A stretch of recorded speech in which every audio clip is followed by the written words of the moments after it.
ఇక అకాల వర్షానికి పంట నష్టం పోయిన రైతులను అన్ని విధాలా ఆదుకుంటామని ఎమ్మెల్యే భూమా అఖిలప్రియ తెలిపారు. నంద్యాల జిల్లా రుద్రవరం మండలం ఆలమూరు గ్రామంలో అకాల వర్షాలతో పంట నష్టపోయిన రైతులను ఆమె పరామర్శించారు. బొప్పాయి అరటి తోటలకు తీవ్ర నష్టం జరిగిందన్నారు.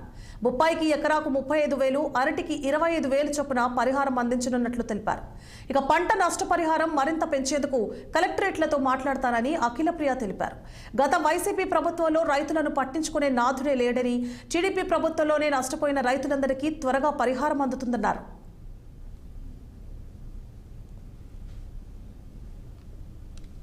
ఒక 3 రోజుల క్రితము పెద్దగా గాలి ఇదంతా రావడం వల్ల అనుకోకుండా ఇక్కడ మన రుద్రవరం మండలంలో, అదేవిధంగా చాగల్మరి మండలంలో కొన్ని గ్రామాలలో ఈ హార్టికల్చర్ చాలా డ్యామేజ్ అయింది. పప్పాయ, అదేవిధంగా బనానా, అరటి రైతులు ఇబ్బందులు పడినారు. దాదాపుగా మన ఆలమూరు ఒక్కటే చూసుకుంటే 80 ఎకరాలు డ్యామేజ్ అయినట్టుగా మరి అధికారులు గుర్తించి రిపోర్ట్ కూడా కలెక్టర్ గారికి పంపించడం జరిగింది. అరటికి సంబంధించి 20 ఎకరాలు డ్యామేజ్ అయిందని చెప్పి ఐడెంటిఫై చేయడం జరిగింది. మరి ఎస్డిఆర్ఎఫ్ కింద కేంద్రంలో గతంలో ఇంతకు ముందు కేవలం ఈ డ్యామేజ్ అయినప్పుడు అరటికి 25,000 వచ్చేది, పప్పాయాకి 15,000 వచ్చేది నష్టపరిహారము.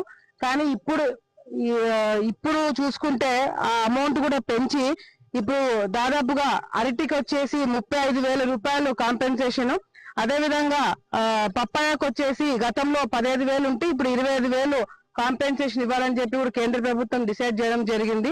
సో ఒకవేళ అంటే హెక్టార్ కి రైతుకి ఇచ్చేది కొంచెం పెరిగినా కూడా వాళ్ళు సాటిస్ఫై కంప్లీట్ గా కాలేకపోతున్నారు. అది కూడా నేను కలెక్టర్ గారితో మాట్లాడి రాష్ట్ర ప్రభుత్వం, మన ప్రభుత్వం తరపు నుంచి ఇంకేమైనా ఎక్స్ట్రాగా ఇవ్వడానికి అవకాశం ఉంది, ఎట్లా వాళ్ళని ఆదుకోవాలనేది కూడా మేము కూడా అధికారులతో మాట్లాడి చేపిస్తామని చెప్పి ఈ సందర్భంగా తెలియజేసుకో. అదేవిధంగా తమలపాకు కూడా ఒక 3 ఎకరాలు డ్యామేజ్ అయిందని చెప్పి చెప్పడం జరిగింది.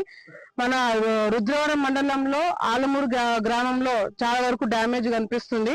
చాగల్మరిలో చిన్నవంగలి, చిన్నవంగలిలో 50 ఎకరాలు, పెద్దవంగలిలో 20 ఎకరాలు, ఆలగడ్డ మండలంలో యాదవాడ 10 ఎకరాలు దాదాపుగా నష్టం జరిగిందని చెప్పి అధికారులు కూడా రిపోర్ట్ ఇవ్వడం జరిగింది. సో కలెక్టర్ గారితో కూడా మాట్లాడి వీలైనంత వరకు రైతులకి నష్టపరిహారం తొందరగా ఇప్పించడమే మేము ఫస్ట్ ప్రయారిటీగా పెట్టుకుంటామని చెప్పి కూడా రైతులకందరూ కూడా తెలియజేసుకుంటాం.